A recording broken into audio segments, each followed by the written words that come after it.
Olá, minha gente, alunas e alunos de Jaboatão dos Guararapes. Vamos começar mais uma aula do TV Escola Jaboatão. Eu sou o professor Rinaldo Beltrão e agora a gente vai ter uma aula de matemática para estudantes do 8º ano do ensino fundamental. O tema da aula de hoje a gente vai aprender a calcular a área dos quadriláteros, né? Na aula anterior, na última aula, a gente aprendeu a calcular a área dos triângulos e agora a gente vai aprender a calcular a área dos quadriláteros, tá? O objetivo dessa aula é que, ao final dela, você seja capaz de resolver e elaborar situações, problemas que envolvam medidas de área de figuras geométricas, utilizando expressões de cálculo de área em situações como determinar medidas de terrenos. Ok? Então vamos lá, né? Vamos falar um pouco sobre os quadriláteros, tá? Os quadriláteros são figuras que possuem 4 lados e 4 ângulos.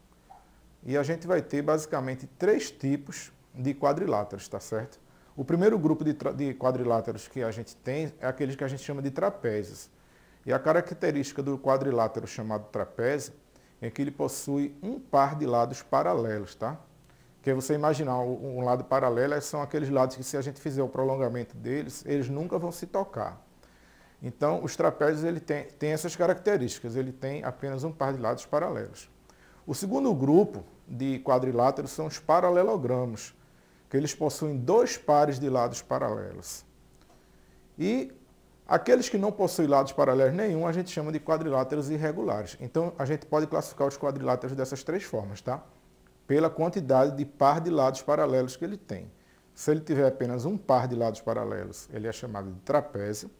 Se ele tiver 2 pares de lados paralelos, ele é chamado de paralelogramo. E se ele não tiver nenhum par de lados paralelos, eles são chamados de quadriláteros irregulares, ok? Vamos conhecer eles agora, né? Nessa primeira linha aí, nós temos os paralelogramos, que são justamente os quadriláteros que possuem 2 pares de lados paralelos. E são eles o próprio paralelogramo, é como se fosse um retângulo que alguém encostou assim nele, ele ficou meio enviesado, né? Então, que é aquele que está ali de vermelho, tá certo? É o paralelogramo. O quadrado, que é o outro paralelogramo específico, que é o que está de azul, né? Que a gente conhece muito bem, que ele possui os 4 lados e os 4 ângulos iguais, além de ter os 2 pares de lados paralelos, lógico. A gente tem também o retângulo, que é aquela figurinha de verde lá, que ele tem, além dos 2 pares de lados paralelos, que caracterizam ele como um paralelogramo, ele também possui os 2 pares de lados iguais, né? O da esquerda é igual ao da direita e o de cima é igual ao de baixo. E temos o losango, né? Esse que está aí de roxo, né? Que também é um tipo de paralelogramo que possui os lados iguais, mas os ângulos necessariamente não são iguais. Então temos esses 4 tipos de paralelogramo, certo? É o paralelogramo, o quadrado, o retângulo e o losango, tá? Já os trapézios, que são as figuras que têm apenas um par de lados paralelos, nós temos o trapézio isósceles, que é esse de amarelo aí, que ele tem o lado dele da direita e da esquerda, ele tem a mesma medida. Nós temos o trapézio retângulo, que é quando ele tem um ângulo, pelo menos, ele vai ter pelo menos 2 ângulos retos, tá? Temos o trapézio escaleno, que tem todos os lados diferentes.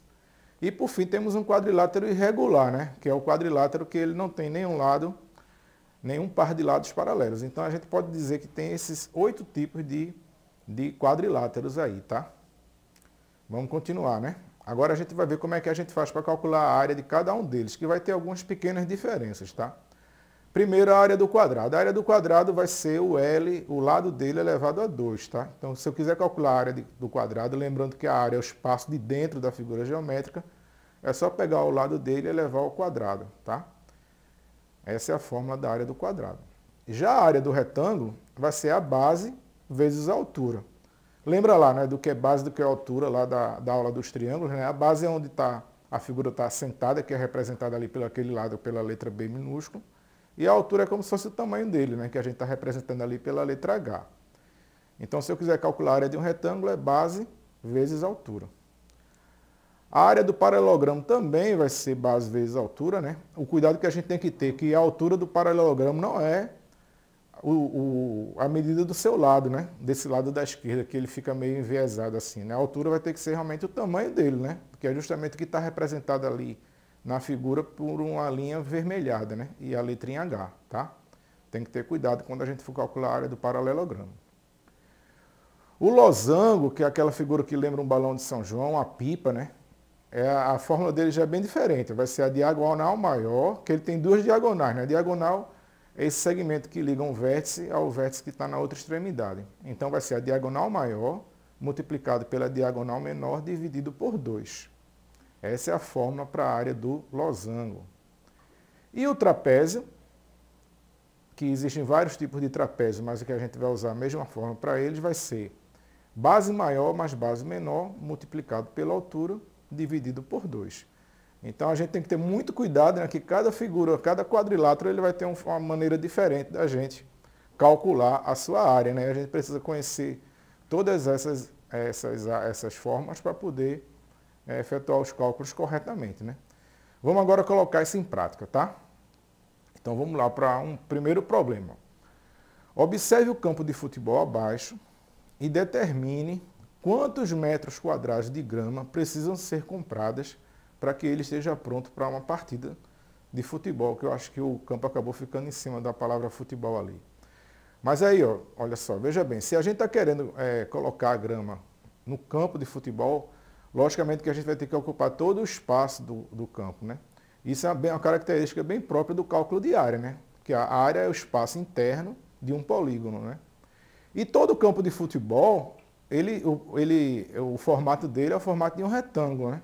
Então a gente tem aí um retângulo que a gente precisa calcular a área para saber quantos metros quadrados de grama a gente vai precisar colocar, tá certo? E aí a gente vê que as medidas do campo de futebol é 90 metros de comprimento por 60 metros de largura lá, tá?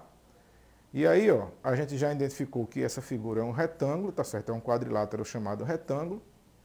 E a fórmula do retângulo, que eu acabei de mostrar para vocês, é base vezes altura, então a gente precisa identificar a base e a altura. No caso aí do campo de futebol, o comprimento do campo de 90 metros, ele vai equivaler à base, né?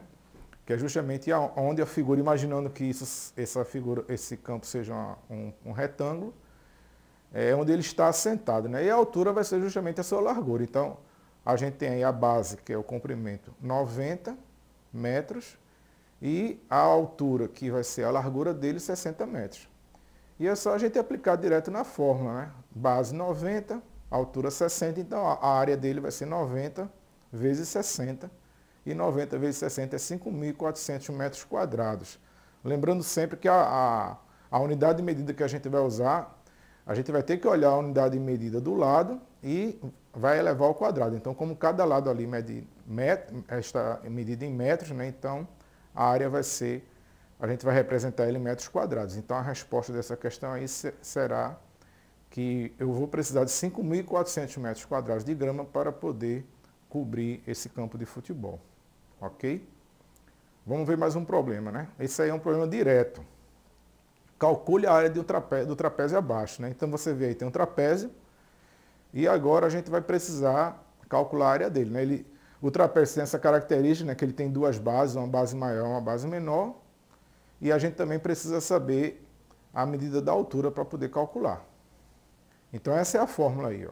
A fórmula da área do trapézio, base maior mais base menor, multiplicado pela altura, e tudo isso dividido por 2.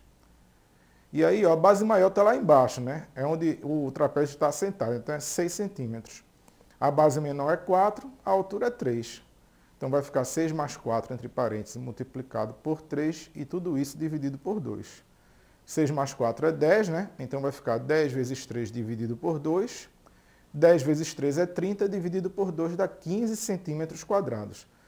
Atenção ali, ó, como a medida dos lados era em centímetros, então a área vai ser centímetros quadrados, certo? E agora chegou a hora do desafio, né? Então vamos lá, uma cadeira tem o seu assento na forma de um quadrado. Eu já disse até qual é a figura geométrica que a gente vai trabalhar, né? Suponhamos que uma formiga, partindo de um dos cantos da cadeira, andou 80 centímetros para contornar todo o assento. Então depois que ela deu a volta todinha no assento, ela andou 80 centímetros. E aí a pergunta é, qual é a área do assento da cadeira? Tá? Então você vai pensar um pouquinho, vai responder e quando você estiver na aula presencial você vai mostrar ao seu professor, ok? A gente vai ficando por aqui, fiquem com Deus e até a próxima aula. Tchau!